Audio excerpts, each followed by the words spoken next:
Suatu kali Nabi bercerita, terjadi perjalanan 3 pemuda Al-Wasliyah. Kira-kira pemuda Al-Wasliyah inilah jalan musafir. Karena tiba waktu malam, mereka mencari tempat untuk istirahat. Karena waktu itu tidak ada hotel, maka mereka mencari lubang-lubang gunung yang disebut goa. Tidurlah mereka bertiga. Ternyata saat mereka bertidur, tanpa mereka sadari terjadi gempa. Dan gempa tersebut menutupi mulut gua.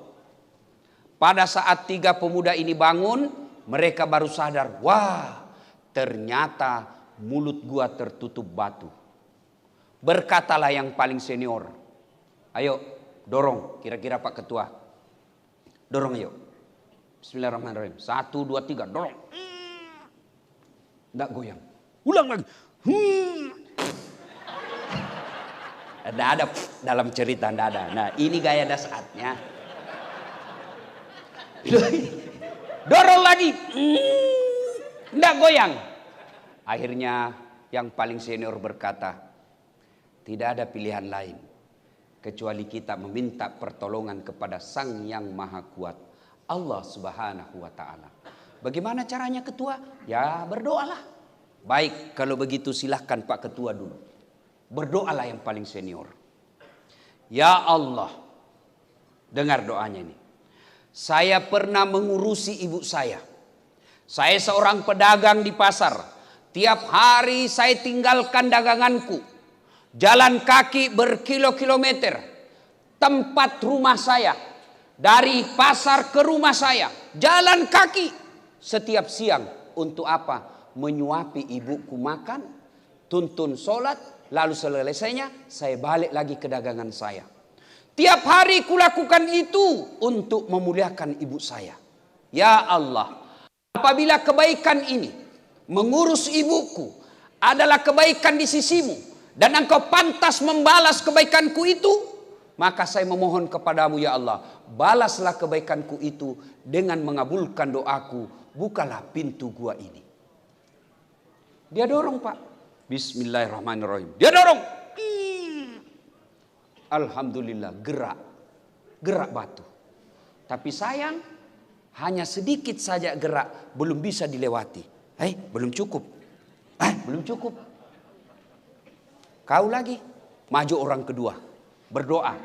Ya Allah. Saya pernah mencintai seorang gadis. Aku sangat suka sama dia. Saya juga begitu Bu. Sering sekali suka sama perempuan. Suka sekali. Saya mau sama dia. Dan dia juga mau sama saya.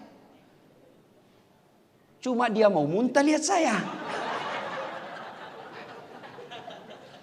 Saya mencintai perempuan itu. Dan suatu ketika datanglah perempuan yang saya cintai ini. Dia minta tolong kepadaku. Saudaraku, bantulah saya. Oke, saya bantu kau dengan catatan, temani saya tidur 1 malam. Kalau kau mau saya tolong, temani saya tidur semalam. Loh, bagaimana caranya? Kau bukan suamiku. Ya terserah, mau ditolong, temani saya. Kalau tidak mau, saya tidak tolong kamu. Berpikirlah perempuan ini. Saya sangat membutuhkan pertolongannya. Akhirnya apa? Oke, baik, saya terima syaratnya. Di tempat yang mereka telah sepakati, waktu yang mereka telah tentukan, mereka ketemu. Telanjang bulat lah ini perempuan. Dan saya tidak tahu kenapa Pak Kombes, perempuan yang tidak pakai baju sama sekali disebut telanjang bulat. Kenapa tidak disebut telanjang segi 4? Jangan tanya sama saya, silahkan tanya sama Ketua MUI. Barangkali beliau punya jawabannya.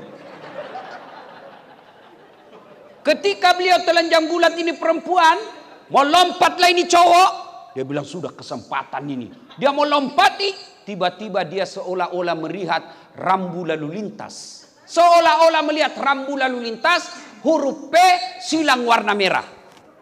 Artinya dilarang parkir. Mundur dia. Kata perempuan, Mas, gimana Mas? Gak jadi. Sudahlah, terlanjur. Gak ada kata terlanjur.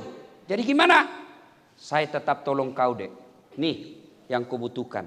Kau pulang pakai pakaianmu. Tetap saya tolong kamu. Ini duit tidak utang. Saya ikhlas tolong kamu. Pergi kau, silakan.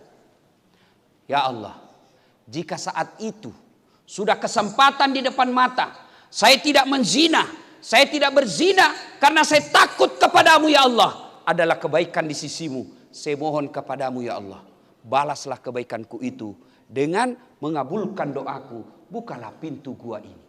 Bismillahirrahmanirrahim. Dia dorong. Alhamdulillah, bergeser. Belum bisa. Maju orang ketiga. Maju orang ketiga. Ya Allah, saya pernah mengurus, saya pernah punya karyawan.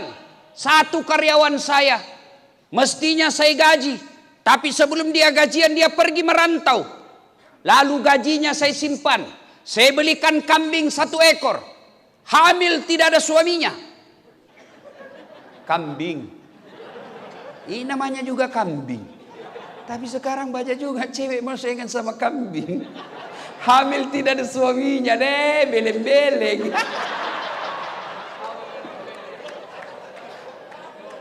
Ini kambing hamil tidak ada suaminya. Ya wajar, namanya binatang. Masa ada binatang akad nikah? Makanya cewek, ada cewek sini? Ada? Sudah beberapa bulan kau dipacarin tidak nikah-nikah, berhenti. Kau cowok, ayo cowok sini, berhenti kau merokok. Tabung itu pembeli rokokmu, lamar cewekmu. Jangan ketawa, saya serius. Cewek juga beleng-beleng, dipacari 4 tahun tidak dilamar-lamar. Dengar ini, motor aja 1 tahun dicicil lunas. Kamu 4 tahun tidak dilamar-lamar.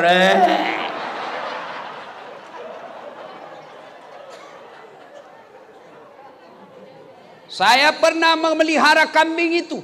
Dari 1 ekor beranak pinak menjadi puluhan ekor dan menjadi ratusan ekor. Ketika jumlahnya ratusan ekor, datanglah ke pegawaiku itu. Tuan, saya dulu pergi belum terima gaji. Mana gaji saya? Kata tuan ini itu, gajimu. Maksudnya apa? Itu kambing yang ratusan ekor kau punya itu.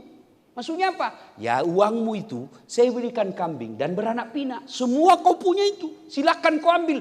Alhamdulillah, merdeka. Diambil semua itu kambing, tak seekor pun dia sisa. Semua diambil. Ini juga kurang ajar. Sisa kayak biaya peternakan. Dia ambil semua. Lalu dia berdoa mengenang kebaikannya. Ya Allah, jika memelihara amanah adalah kebaikan di sisimu, dan kau balas, engkau pantas membalas kebaikanku itu, saya mohon kepadamu ya Allah, balaslah kebaikanku itu dengan memelihara amanah itu, dengan mengabulkan doaku. Tolong kau buka pintu ini. Bismillahirrahmanirrahim. Wih, lolos. Keluar semua bertiga, lalu mereka sujud syukur, mereka melanjutkan perjalanannya. Ini kisah diceritakan oleh Nabi. Nah, apa hikmahnya dan apa hubungannya tema acara kita? Doa untuk bangsa. 1. Ini 3 pemuda dalam gua. Ada masalahnya. 3 orang dalam gua punya masalah. Apalagi kita negara Republik Indonesia. Dari Sabang sampai Merauke. Bahasanya saja ribuan. Pulaunya saja ribuan, lautnya saja luas, sukunya, bangsanya banyak, pasti banyak masalah. Turun sedikit, jangankan sebagai bangsa, sebagai rumah tangga saja kita pasti ada masalah. Tidak ada manusia di dunia ini yang tidak ada masalahnya. Jangankan sampean semua, jangankan bapak-bapak ibu semua, Nabi saja ada masalahnya. Jangan pikir ini ustadz tidak ada masalah. Banyak masalah Pak. Selalu digoda janda-janda. Awal-awal curhat, ustadz saya penuh masalah ustadz. Apa maksudnya Bu? Iyalah ustadz, karena kami perlu pendamping pret. Masya Allah. Jangankan ustadz, nih ketua majelis ulama, bapak pikir tidak ada masalah? mau kembali hitam rambut. Coba. Mana ada tidak ada masalahnya. Bapak polisi. Banyak masalahnya. Lain yang berbuat, beliau yang dimusuhi. Coba itu polisi. Lain yang nakal di jalan, semua polisi kau musuhi. Kan namanya tidak adil. Mana ada manusia tidak ada masalahnya. Nih. Wah, muka-muka penuh masalah. Ayo, demi Allah, tidak ada satupun manusia di dunia ini tidak ada masalah. Manusia paling mulia namanya Nabi dan Rasul. Apa Nabi dan Rasul tidak ada masalahnya? Nabi Adam saja baru diciptakan sebagai manusia punya masalah. Makan buah khuldi gara-gara godaan istrinya. Apa? Ayo. Nabi Ibrahim ada masalahnya ketemu Raja Namrud. Dibakar dalam api yang sangat panas. Coba. Semua orang punya masalah, Pak. Berarti masalah kita bukan masalah itu. Masalah kita adalah bagaimana cara mengatasi masalah. Ini yang jadi masalah. Mengatasi masalah tanpa masalah. Ibu Waslia tahu juga Pegadaian. Wah. Muka-muka penuh Pegadaian. Ayo, mana ada tidak ada masalah. Itu sebagai pribadi, sebagai bangsa. Pilpres masalah. Selesai pilpres masalah lagi. Coba, cebong kampret belum rujuk. Padahal Prabowo Jokowi sudah satu paket. Apalagi kamu dongo. Sekarang tidak mau bergeser cebong kampret. Cemen lumen dongo. Rasanya tahun 2020 kemarin 4 bulan aja kita hidup. Maret, Januari, Februari, Maret, Corona. Ya kan? Selama Corona kita dipaksa pakai masker. Saya senang pakai masker, tidak kelihatan hidungku yang pesek. Kita dipaksa jaga jarak, padahal selama ini budaya kita saling berangkul, budaya kita ngobrol di warung kopi. Dipaksa kita tidak boleh keluar rumah. Kita minta supaya ada vaksin. Ada lagi vaksin, ribut lagi. Oh ini palsu, ini bahaya, sudah tembak. Bikin ngeri juga Pak. Ayo. Tidak ada vaksin kita stres. Ada vaksin stres lagi. Mana ada? Ini anak muda. Masalah Pak. Mau jadi tentara padahal cuma bajunya yang tentara.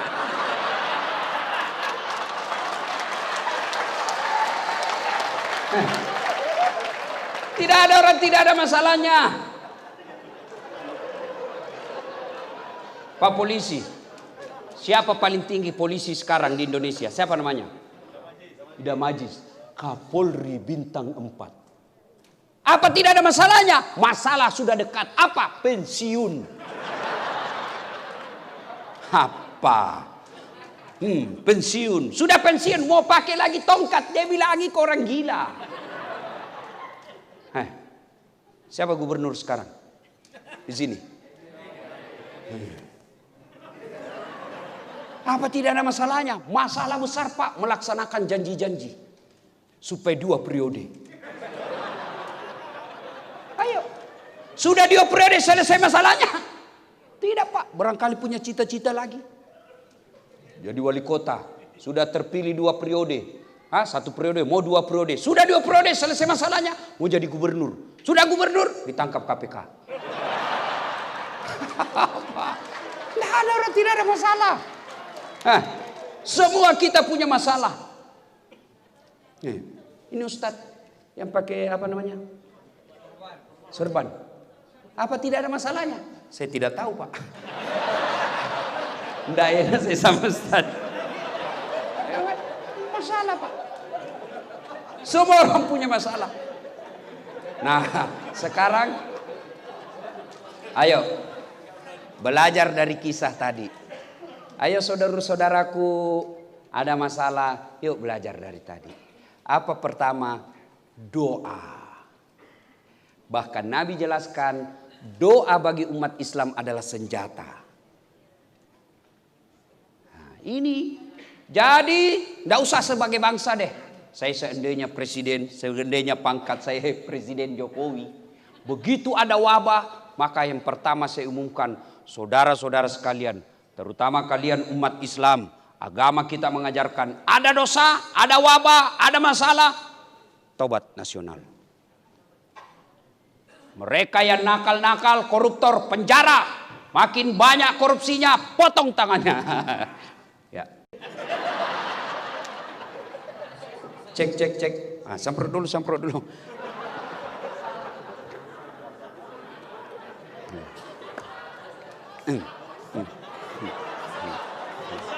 Masalah sudah mau habis. Oke, semua kita punya masalah. Berarti Bapak Ibu sekalian, untuk apa Allah hadirkan masalah? Belajar dari Nabi. Tidak ada susahnya Allah menangkan dalam beberapa perang. Tidak ada susahnya buat Allah memenangkan umat Islam pada saat awal-awal Islam disebarkan oleh Rasulullah. Apa susahnya Allah memenangkan ketika di Taif Nabi dilempari? Tapi buktinya Nabi bekerja, Nabi berperang. Untuk apa? Untuk usahamu menyelesaikan masalah itu menjadi amal buat kalian. Rumah tangga tidak bahagia, Allah ingin lihat bagaimana caramu mengatasi rumah tanggamu. Pekerjaan tidak beres, Allah mau tahu bagaimana caramu sebagai orang Islam menyelesaikan pekerjaanmu supaya jadi amal. Begitu ada masalah, pertama berdoa. Alhamdulillah saya sangat yakin ibu-ibu Al-Wasliyah rajin berdoa. Adik-adik ini milenial rajin berdoa. Tapi sayang seribu sayang, berdoanya bukan di atas sajadah. Berdoanya bukan ketika sujud terakhir, tapi berdoanya di medsos. Update status. Ya Allah, mudahkan segala urusanku. Update status lagi. Ya Allah, bahagiakan rumah tanggaku. Sibuknya itu Tuhan mau baca statusmu.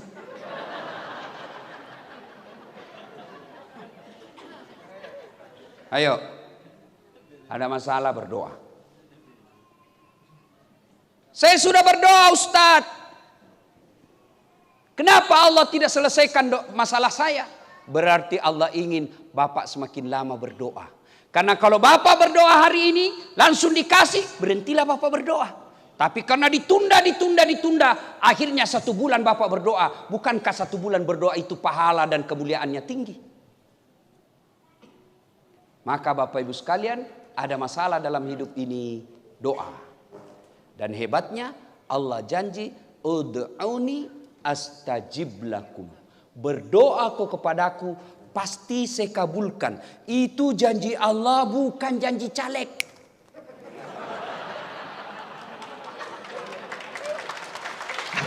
Ada caleg gagal di sini.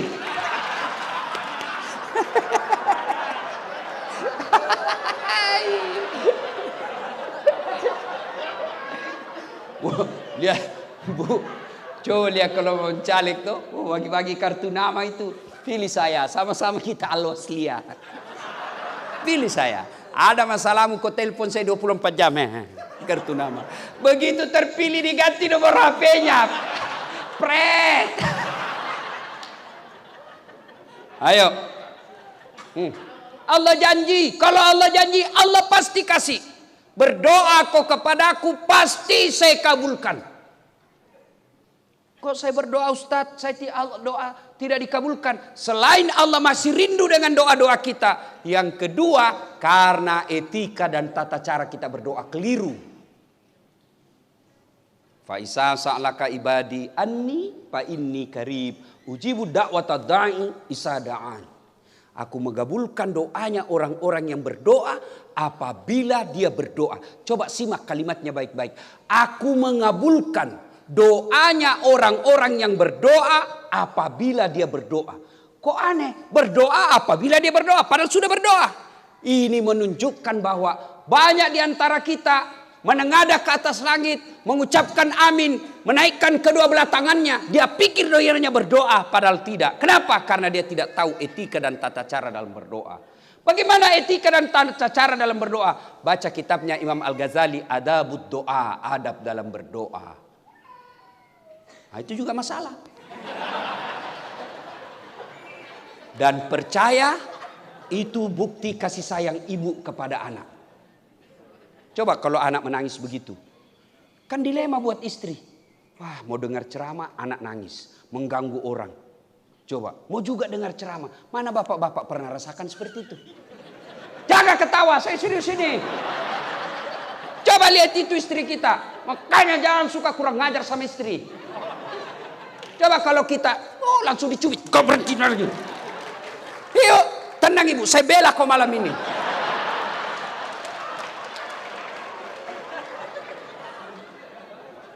Ya. Nah, saudara-saudara sekalian, berdoa salah satu sebab kita gagal dalam berdoa karena kita tidak tahu apa yang kita minta. Ibu-ibu, mau saya ajarkan doa supaya anaknya bisa lebih hebat dari Ustadz Abdul Somad atau Adi Hidayat. Bisa? Mau? Mau? Ayo ikut, ini doanya, gampang sekali. Ayo ikut doanya Bu. Bismillahirrahmanirrahim. Allahumma barik lana. Belem-belem. Apa kamu barik lana? Memangnya mau makan. Ayo. Ini menunjukkan bahwa ibu asal doa, tidak tahu apa yang ibu baca. Doa tidak harus pakai bahasa Arab. Tidak ada kewajiban berdoa pakai bahasa Arab. Doa itu curhat, silakan sampaikan keluhan hatimu kepada Allah. Daripada ibu bahasa Arab bingung malaikat. Apa maksudnya ini ibu? Lain di bibir, lain di hati. Ternyata doa yang dia baca, doa minta hujan.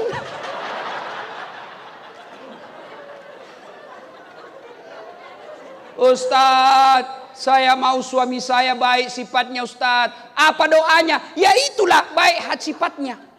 Ustadz, saya mau punya anak soleh. Apa doanya? Ya itu anak soleh. Gimana caranya? Ya Allah, saya sebagai wanita tidak bisa memberi hidayah kepada suami saya. Engkau yang maha memberi hidayah. Berikan hidayah kepada suami saya Allah. Saya takut jika suami saya begini terus, maka terjadi perceraian. Bukankah engkau tidak menyenangi perceraian? Maka tolong ya Allah, bantu saya memperbaiki suami saya. Amin ya Allah. Sudah. Ya Allah, anak satu-satunya yang engkau berikan. Inilah harapan saya yang bisa meneruskan risalah Islam. Tapi bagaimana kalau engkau tidak memberi hidayah kepada anak saya? Berikan hidayah kepada anak saya Allah. Saya tua renta tidak punya ilmu mendidiknya. Tapi engkau maha kuasa. Didik dan bimbing anak saya Allah. Jangan kau biarkan anak saya larut dalam maksiat. Amin. Selesai.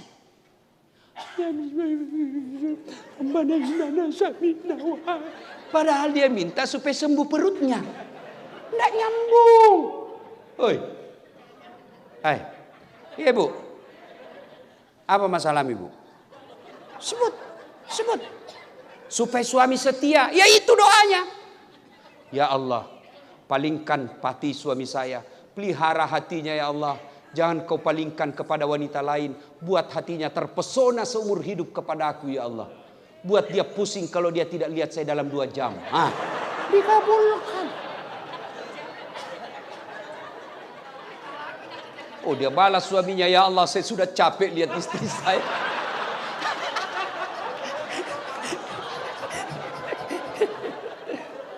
Ya, adik-adik remaja, ayo doa.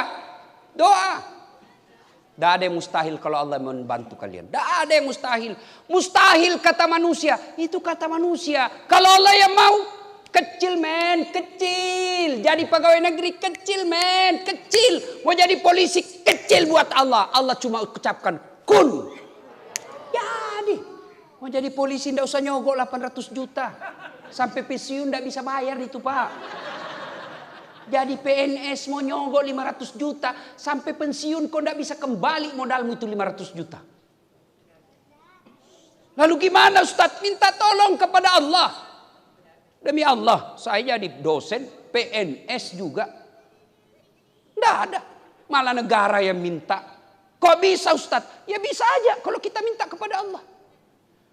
Padahal waktu itu sempat berkas saya dihilangkan. Tapi kalau Allah yang tolong, kecil jadi PNS. Ada di sini belum dapat jodoh? Ada? Ada janda yang mau dapat jodoh lagi? Coba daftar. Saya atur sama ini bapak-bapak. Sini. Ayo. Ada yang sembuh, ada yang sakit tidak sembuh-sembuh. Minta kepada Allah. Kecil buat Allah sembuhkan penyakit bapak. Cuma yang jadi masalah, kita lebih senang datang sama manusia daripada datang kepada Allah. Mau jadi pegawai, datang kepada tim sukses. Datang kepada kepala dinas.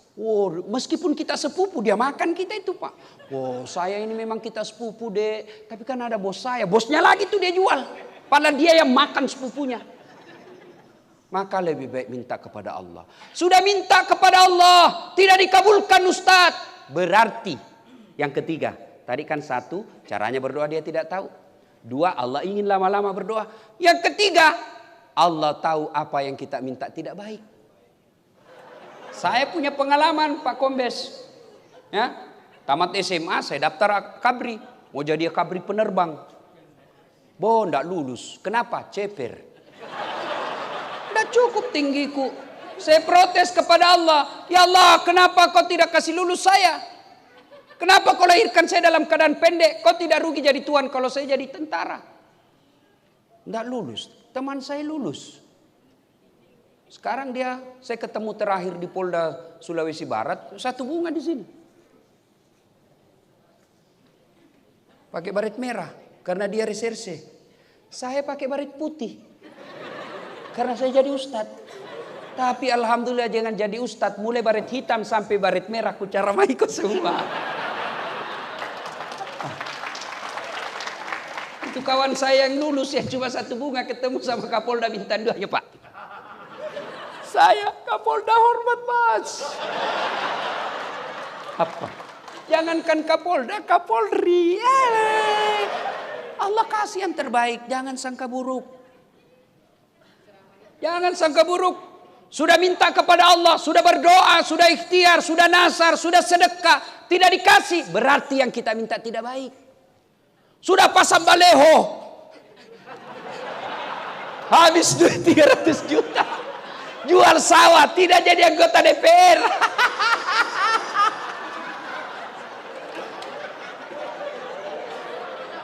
Berarti bukan anggota DPR yang paling baik. Yang paling baik kau tetap di Al-Wasliyah.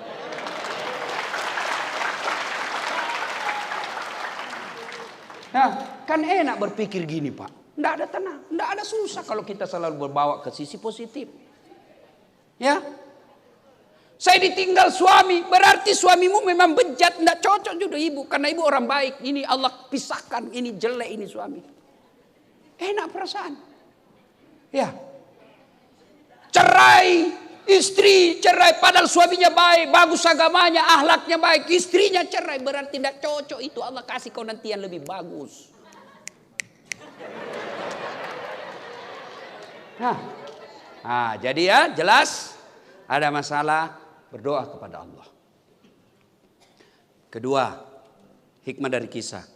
Ternyata dalam berdoa boleh menyebut kebaikan. Tapi kepada Allah. Tidak boleh kepada manusia. Yang tidak boleh menyebut kebaikan kepada manusia.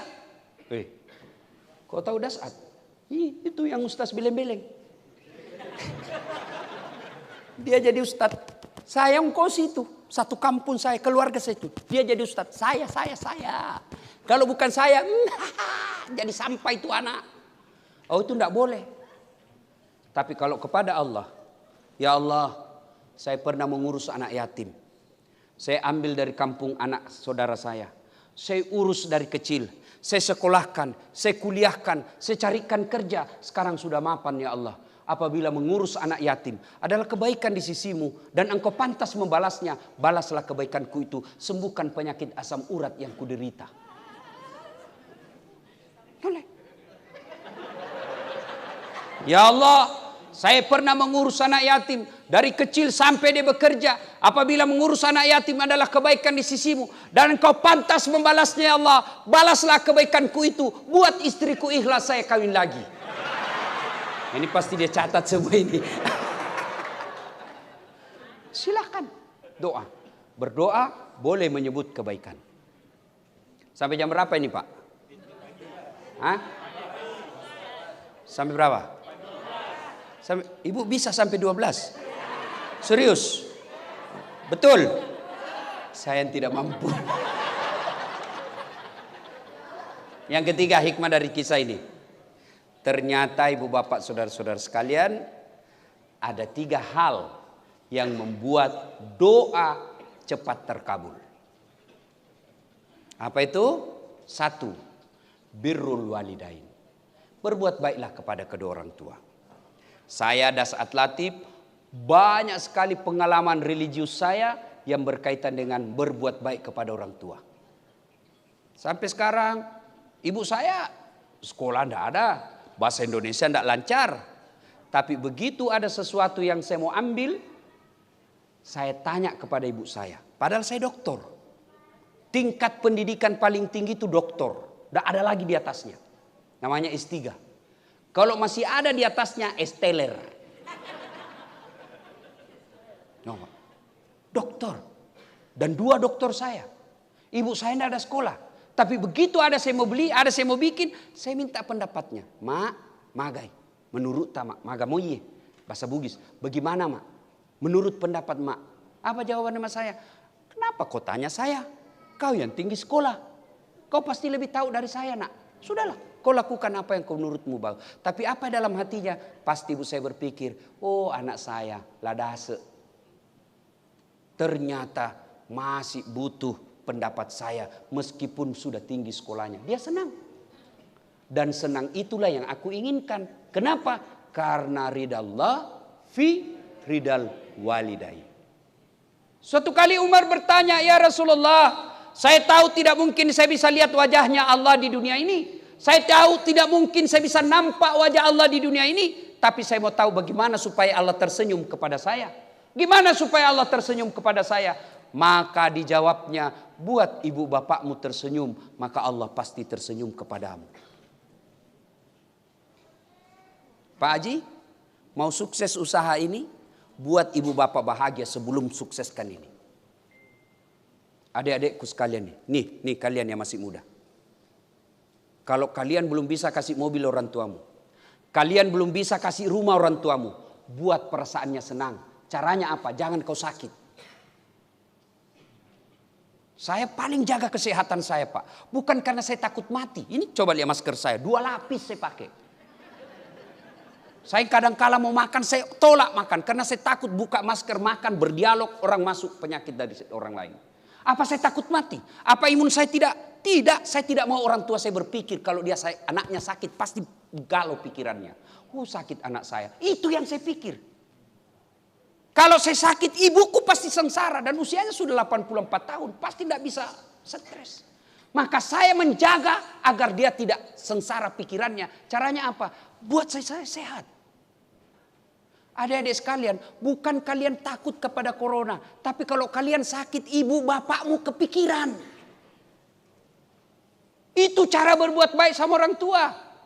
Kalian yang sudah berumah tangga, sampai sekarang masih minta duit sama orang tuamu. Rumah aja ndak bisa kau kasih orang tuamu. Maka jangan bawa perkara-perkara rumah tanggamu ke telinga orang tuamu. Bertengkar sama istri, ibunya lagi diberitahu. Bertengkar sama anaknya, ibunya lagi diberitahu. Lalu apa fungsimu sebagai anak membahagiakan orang tuamu? Kalau tidak bisa kasih duit orang tuamu, kasih hatinya bahagia. Dan sangat gampang membahagiakan hati orang tua. Jangan berikan pendengarannya. Jangan berikan berita-berita yang dia tidak senang. Kalau itu yang kau lakukan, kecil buat Allah mengabulkan doamu. Kenapa saya usaha Ustadz bangkrut? Kenapa saya Ustadz ini? Karena kamu lebih harga istrimu daripada ibumu. Ini juga.